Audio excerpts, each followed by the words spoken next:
Hello forever. Aloha and welcome to Hawaii. Are you having a great time? Isn't it wonderful to see all these wonderful distributors who have worked so hard for this last year to earn the trip here, to receive these great bonus checks. The chairman's checks are wonderful. You want to see more of them? Okay, well, don't go to sleep. Don't leave the building because we got more checks today, and make sure you're back here tomorrow because they keep getting bigger and bigger and bigger. You know, I think we all have to be so thankful to God for all of the many blessings that we have and the opportunities in forever. And this trip, this week, we ought to be thankful for the sun and the warmth that we get from it. And we need to be thankful for the full moon. Did you notice this week we have a complete big full moon? Wow, is that exciting? And sure fun to be out on the beach playing in a full moon, isn't it? And then, of course, we're so fortunate to have the beautiful rains because they bring forth beautiful flowers and wonderful fruits, and the trees look so gorgeous, and everybody loves coconut trees, right? Okay, well, we have a lot to be thankful for. You know, I heard so many people say that they took 30 hours to arrive by airplane to attend the rally, and they thought it was a long, long time. You know, we ought to be thankful for those fast airplanes that made it in 30 hours, because I know that Robert Louis Stevenson, when he came to Hawaii, it took him 3 weeks to go from San Francisco to Hawaii on his ship, on the boat that he was on. And when he went to Auckland, New Zealand, or to Sydney, it usually took maybe 3 months for him to get there. And, you know, mail only arrived by the boat. And I have to tell you that when I was in Samoa, the boat only came once a month. And so you can bet we were there to see if somebody still remembered us. Well, most of all, I want to tell you that I'm thankful for you and you and you. You're the greatest people on this earth. And you're here because you are the very best. And I want to recognize some friends of ours who have been helping us in the philanthropic problems around the world and helping do various things that for people who are less fortunate than we. And I'd like to have Rob Smoot and his wife, Michelle, stand up if they would, where you can see them, or somebody send them out here on the stage so you can get a chance to see them. Because Rob talks to me every single day about what's happening throughout the world in tidal waves, in all of the problems that we know about, and that go through the various countries.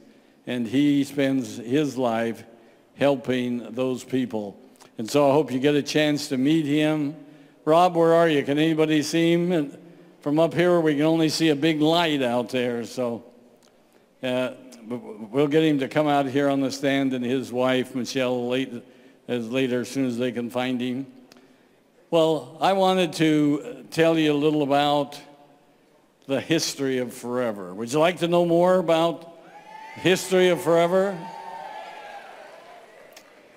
35 years is a long time. How long can you sit here today and listen? Forever? Well, you know, it's been an incredible journey, and our successes have been fantastic.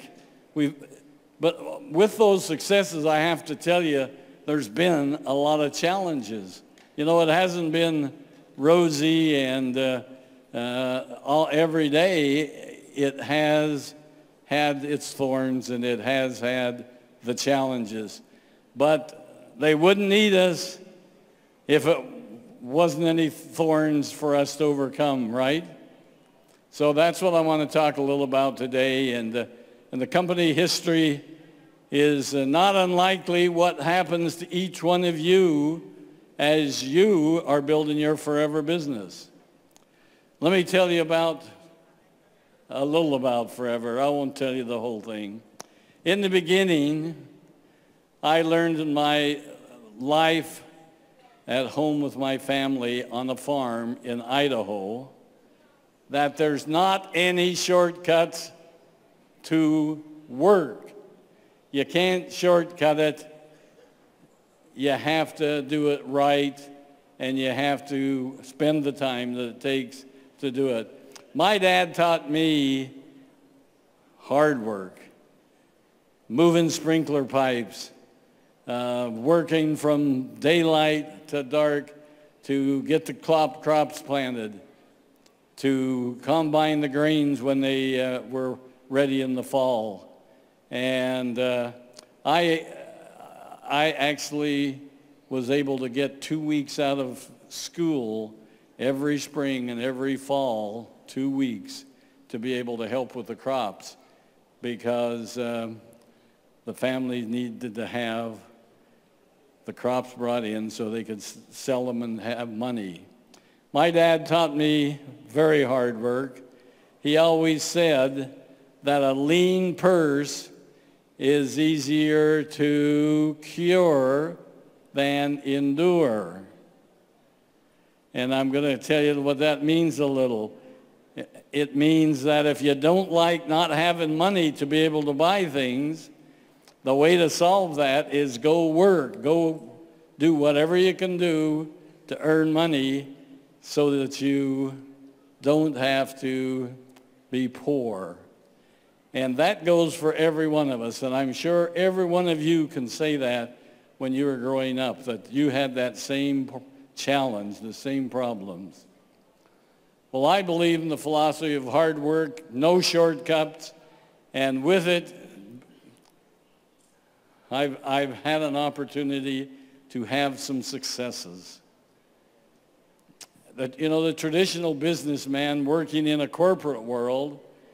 So I went to college, and afterwards I worked in an accounting firm with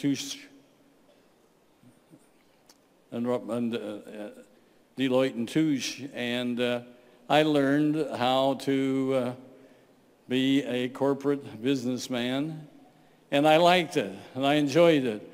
I liked doing taxes because I knew if I was successful, I was going to have to do a lot of tax paying, and I loved to do that. I loved to see how other people did their businesses, and so for 2 years I worked with them. Then I went the real estate business because I loved real estate. I love big buildings. I love lots of land. And I worked for many years in that and business. And that's when I got acquainted with some of my friends who were in multi-level marketing. And they were always coming to me and say, Rex, come and speak to our group on Saturday and tell them how long it took you to get to be a vice president of Del Webb Corporation, which, by the way, was the only New York Stock Exchange company in Arizona. And tell them how long it takes you to make $100,000. Give them some guidelines, because we can show them how to make more money faster. And so I'd say, if it'll help you, I'll come and do it. And so I would sit there on a Saturday and watch them put the marketing plan on the board. And I'd say, this is kind of pretty good. It's smart. It's smart marketing. It's smart helping people. And if the numbers are true, they're going to make a lot more money than I do. And so I started researching the marketing plans that were in existence at that time, and I said, I can do it better. I can do it so people make more money over a period of time, because I know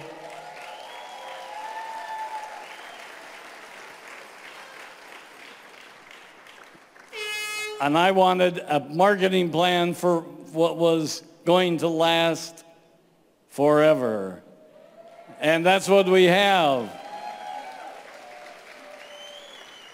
You know, I did what most people go out and find a product and say, I want to sell that, and they start trying to sell it, and they have a rough time, and they don't make enough money to pay the expenses. Well, I started with the marketing plan, and before I knew what kind of products I wanted to sell. And when I got the marketing plan, what I thought then was perfect, I started looking for products. And I looked at everything that was available, and I knew that I wanted to get a product that would be usable, that people would use it every day, and they would buy it every month at least, or every week. And I knew that there was no shortcuts to success. I found that out fast. And I had learned that in all my prior jobs. Anyway, as I was looking at various products, I always went back to when I was in high school. I thought I'd like to be a doctor because I wanted to help people. And so when I went to college, I thought maybe that would be a good vocation for me to be a doctor. But when I talked to those guys that were graduating, and they told me, well, you got another 12 years of college, I said, wow, I don't think that will work. I've got a wife at home, I've got a boy, and I've got all these other things that I want to do, and I don't think I want to spend 12 more years in college. And so I went with Deloitte & Touche. I went with the Del Webb Corporation, great companies. I learned lots, and I don't regret one day of it. But as I'm looking for the product that I needed, I ran into 3 doctors. They all lived in Dallas, Texas. And they had spent 25 years of their lives developing the stabilization process for aloe vera, where you could take that beautiful, clear gel out of the leaf and you could stabilize it naturally, put it in bottles, cap it, seal it so air didn't get to it, and you could keep it almost indefinitely. And I thought, wow, that is really something. You know, I only knew aloe vera to put on my sunburn when I went water skiing and got sunburned. But it was really good. But I knew it was great because it took away the sting in that. So anyway, I took some of their product. They were already bottling it, and they were trying to sell it in health food stores. Guess what? It sat there on the counter, and you could put your finger around it and dust every place because nobody knew what aloe vera was. Nobody knew what to do with it, and they weren't selling any. And you know, when I told the people at my company at Dale Webb that I was going to sell aloe vera, they said, "Aloe who?" They never even heard of it. Nobody, no wife, no mother had an aloe vera plant in their kitchen. Like today, everybody knows aloe vera all around the world. And so we were very fortunate that I said, give me some of that product to try and I'll take it to people who have ailments. And everybody that drank aloe vera said, hey, I feel better. The pains in my stomach are gone. My tennis elbow is working now. Everybody was happy with it. And so we started with just 3 products. Aloe vera juice, we called it then, aloe vera jelly, and aloe vera lotion. 3 products. We started for almost the first 2 years. But guess what? It worked. Everybody that got some of it worked it, and they shared it with their friends, and pretty soon almost everybody in the United States was trying aloe vera. And I don't know how many of you are here today. I know some of you are here today that started that very first month in April of 1978. 1978, right? How many here today started with us in 1978 or 79? Will you stand up with anybody here and let's see who you are. I think Delma Syndergaard is here. I haven't seen her yet. Delma, you here, stand up. The Herreras, Lydia and the Herreras, I know you're here. I've seen you. The DeBones, Marco and Milagros DeBone is here. How many more are here? Can you see anybody? Well, come up afterwards, and I want to see you up here on the stand. We're going to take a picture as soon as our rally is over, so you'll be able to see them. Well, in the early years, we leased an office in Phoenix, Arizona, where I had the real estate company that I was working with, and it had a small office where we put 3 desks, 1 typewriter, and 1 telephone line. That's how we started forever. Is that incredible? We put labels on and stored the products in the garage in the space between my pickup and my car. We purchased aloe vera products from the doctor, and one of the 3 doctors, some of you have read his book, I'm sure, Bill Coates. How many of you, raise your hand if you've read one of Bill Coates' books? He was one of those 3 doctors. He's still alive in Dallas, but they told me this week that he's ailing, he's been sick, and he hasn't been selling very much product. But we purchased products from outside vendors who were raising aloe and trying to make products. And I found out that every month they wanted to raise the price. And if they raised the price, guess what? I had to raise the price to you. And that wasn't a very good thing. And so I went down to South Texas and looked over the aloe vera plantations, and there was only about 6 parcels of land growing aloe vera. And I knew from the very first month that we were going to be needing lots of aloe vera. And so I started buying the existing plantations. Some of them was only 1 acre, 2 acre, 5 acres, 10 acres. The largest one was 20 acres. Is all that there was growing there at that time. And I started buying them. I started buying other land that was good. And so we started planting our own aloe, so we were going to be self-sufficient. And as we went along, we wanted to do new products. And when you go to an outside vendor and tell them you want new products, they think they know everything and they want it done their way, and it was almost impossible to get high quality products. And so we started buying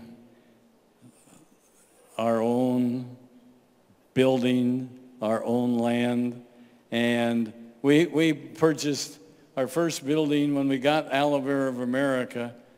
Bill Coates actually had one little building of about 2,000 square feet where they were making products in Dallas. And he said, boy, we can make all this product. We can make a lot more than you can sell. And in the first 5 days, he was out of products, and we had to start building a new building of our own. We acquired his building. It was, I should have known, because the address in Dallas was Easy Street. And I can tell you it wasn't easy. There was nothing easy about it. And it never got easier until we built a big plant and processing plant there, and in order to take care of all our business. And the reason why we've been successful is because we hired great people that are smart and knew what they were doing and wanted to work hard and wanted to get ahead in life. And some of those that I hired, you know, because Navaz is here today. Navaz was with me with Del Webb. She helped draw up the corporation papers. She helped do everything in getting the company started. And R.J. Lloyd, most of you know R.J., our attorney. R.J. started with us, and he would be here today, but he had to have a little surgery done this week and yesterday, and we checked on him, and he's doing fine, and he told me to tell you all hello and look forward to seeing you in the near future. And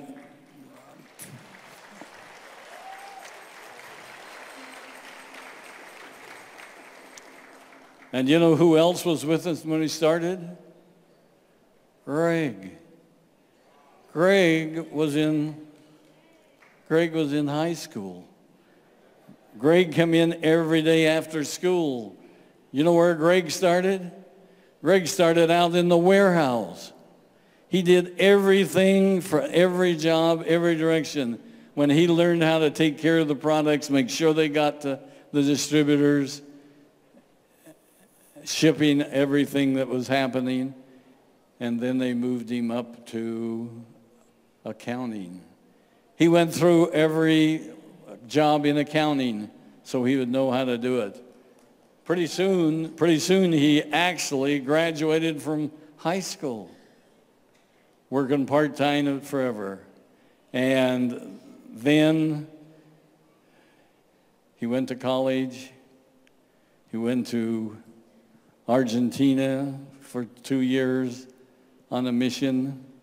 He did everything that we needed him to do. He was a gopher for his first 10 years of his life, I think.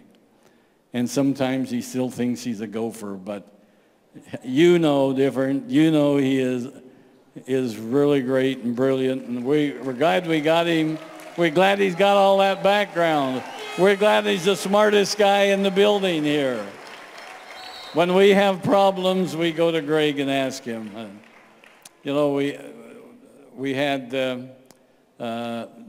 our first receptionist that Navaz interviewed, Judy, our receptionist, still today is with us. And she was Girl Friday. She did everything else that Navaz didn't do. And and we have long-term people. We've given her a 30-year pin already, 30 years. Is that great?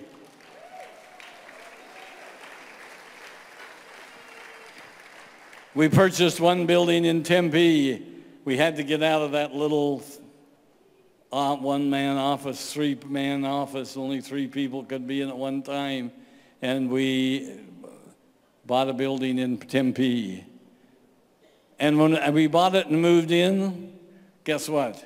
We found out it was too small. And so we had to rent some more space in the building next door. And then we kept growing. We were growing so fast that we were just hoping that we were shipping aloe vera and not honey or something else. But we then purchased another building in Tempe that was 5 times larger than the first one. And guess what? After 2 years, we found out it was too small. It's just like all the offices in all your countries. Every office we've ever had and rented or purchased, within a year or two, it's too small. Because you're doing such a great job in expanding, bringing new friends in, and we like that. And so if you haven't had a new office, a new expansion, a new addition, maybe you're not doing the program right. Remember, this is a fun business, and if you're not having fun, you might be doing something wrong, right? Okay, so if you listen to everything that you're told this week, you'll be doing the business right. Well, in 1982, we purchased Robeson Honey Bee Products, and that really expanded everything. We were now selling pollen, we were selling propolis, we were selling royal jelly, we were selling honey, and we had bees going every place. We had all the bees in Arizona going up to Grand Canyon, collecting all of the honey and all of the pollen that they could get. And it didn't take us very long to find out that we now we are buying pollen and propolis from all over the world, and honey from all over the world, and from China to Spain, and you're selling the products that are really the very finest. They are giving people better health, which is really good. Our international expansion started into Canada in 1980, Malaysia in 1982, in Japan in 1983. Sales, yeah, listen to those guys, and you know, but Japan was a major undertaking, and it wasn't easy at first. You know, it was like 5 years before we really got going good in there, and we worked very hard at it. Some of the people in our office ask, why would you keep pouring money into Japan to expand and to do all these things when they doesn't make a profit? Well, I told them, don't you worry. There is great potential in Japan, and Mr. Lloyd believed in it, and Mr. Gene Yamagata, Mr. Hiro Sugisawa and Mr. Rek Toma in Japan, they believed that it would grow too, and they believed in the products and they used them. And we have done very, very well in Japan, as you know, and Japan is growing, just so all of you know that, and especially you guys down there in South America. Yeah, you know that for many years they were #1 seller in the world, in the countries around the world, and that you better keep growing, or somebody's going to be knocking at your door and coming up behind you. And we encourage them and know that they're doing a great job. And Greg has been, our president has been put on our executive team in Japan and helping them. And we are very excited about what's happening there. We moved to our current building from Tempe. We moved to Scottsdale, Arizona in 1997. And we were in a building too small, of course. We had to put people in other buildings because we didn't have enough room for them. And so I've been looking at all the buildings around, and lo and behold, one of the banks consolidated, sold out to Wells Fargo, and their main building was available. And so we negotiated with them. We were able to buy the building, and the great thing about it, it was the bank that we had been using for our resorts, and we had a couple of loans with them on resorts over in Las Vegas on the Lake Mead, and they called us up one day and said, hey, we've got too many loans out. The government's telling us we've got to get rid of some of the loans, and so we're calling all our loans in, and we're going to call your loans, and you're going to have to pay it off. And we went down and sat down with them and said, hey, we've had loans with you on our resorts now for some almost 10 years, and we've paid every month, every quarter, every year. We've made the payments, never missed a one. And they said, we're sorry, we can't do it. So we kind of stomped out of the bank and said, well, tough luck. We'll go to somebody else. We did. We then went back to them the day after we bought our new building in Scottsdale, Arizona, and we walked in to the president of the bank and we said, we're your new landlord. We're here to tell you that you're going to do business our way. And all the desks, all the pencils, everything here is ours. You're just renting it.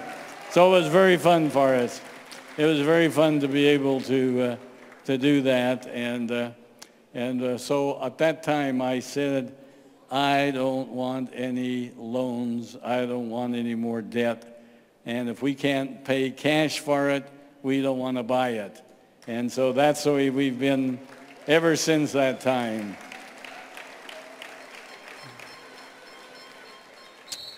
And I also learned another thing. I learned that never burn your bridges. Always be careful of how you treat other people on the way up, because you'll probably meet them again on the way down. And so that was a good one for us. 1998, we're still growing and expanding into all the countries. And our sales topped $1 billion at that time. We continue to build our executives group and our worldwide leadership team that you guys know. And one thing we learned, that successful business is never a one-man operation. And especially in forever, you need to work together as a team. You need to help each other.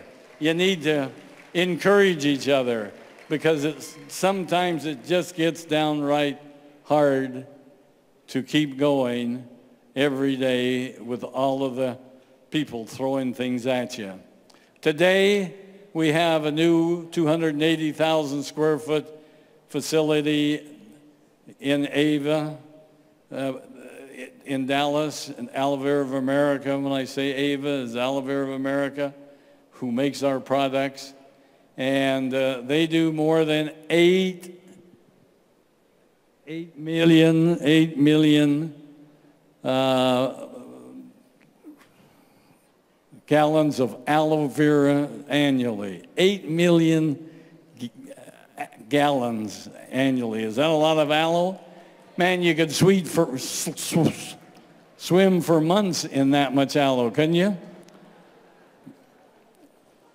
Now remember that we started on Easy Street with only 2,000 square feet, the building. We just last year built a new nutraceutical 80,000 square foot building, and in Phoenix, Arizona, where we do all our tableting, all our pollens, all our propolis and royal jellies and Arctic seas and everything we do there at Nutraceuticals in Phoenix. And we had just finished this spring, the first of the year, a new 80,000 square foot, 300,000 square foot building in Amsterdam, Netherlands. And where's the Netherlands group? Yeah, we're going to be over to see them next month. Maybe in about 2 weeks, we're going to have the grand opening in Netherlands for our new beautiful building, and it is fantastic, and it's state-of-the-art. Everything is automatic, like we have in Dallas, where the robots are doing everything, and the people are just watching them to make sure they don't get out of line.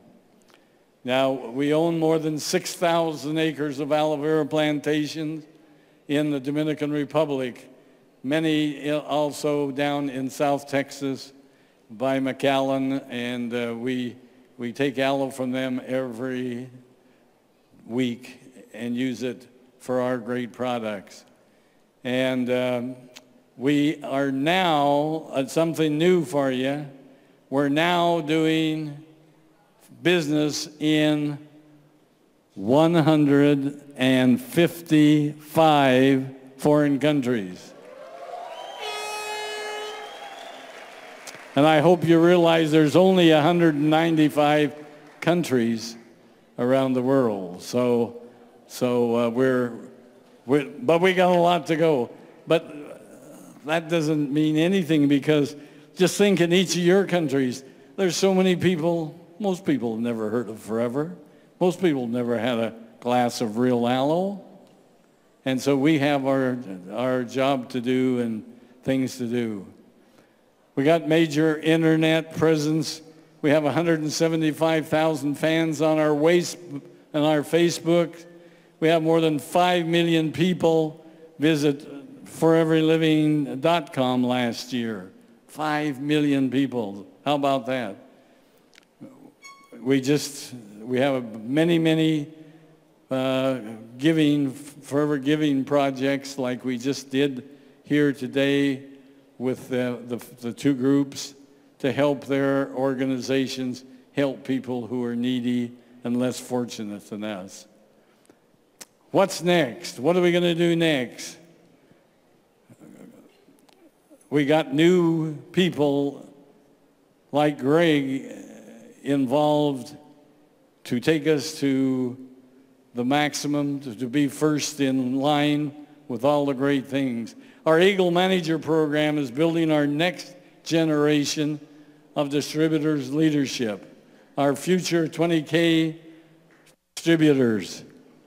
We're going to continue to create the world's greatest products, new products. You like our new products? We're going to continue to expand into new countries as the opportunities present them. A lot of those other countries that we're not in, you know, they have some bad eggs there, and they have a lot of wars and rumors of wars are going on, and so we don't want our distributors to be involved in those. But we'll be there soon. And so we're going to continue this year to help you get into all of the people, get the products to all the people in your countries, wherever they might live, even the smaller cities and towns. Well, the key lessons I've learned that over these last 35 years is that you got to sponsor and work with the best people. People that are so negative that they don't want to listen and they don't want to do what you ask them. Don't waste your time with them. Someday they'll change.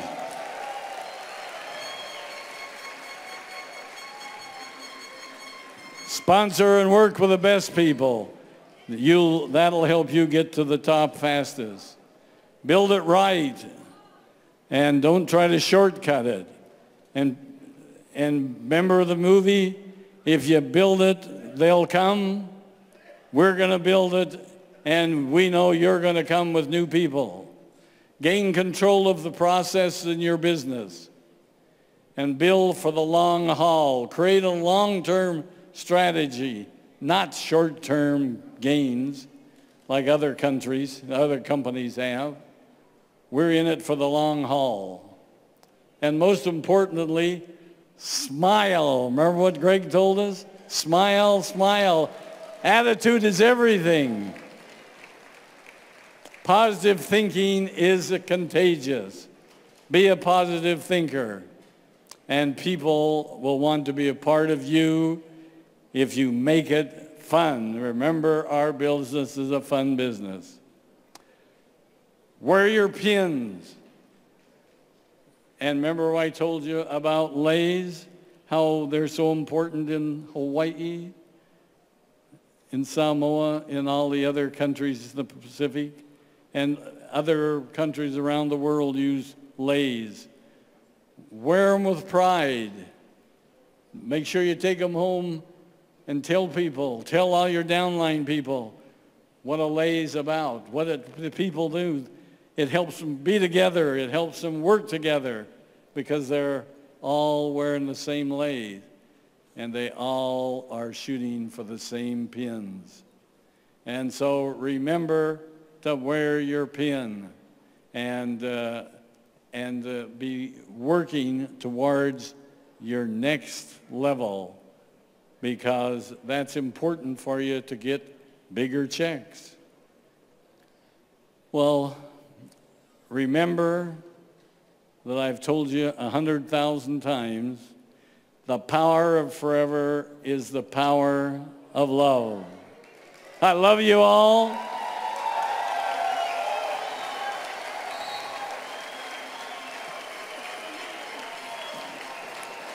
I am Rex. I love you all, and I am forever with a smile. Thank you.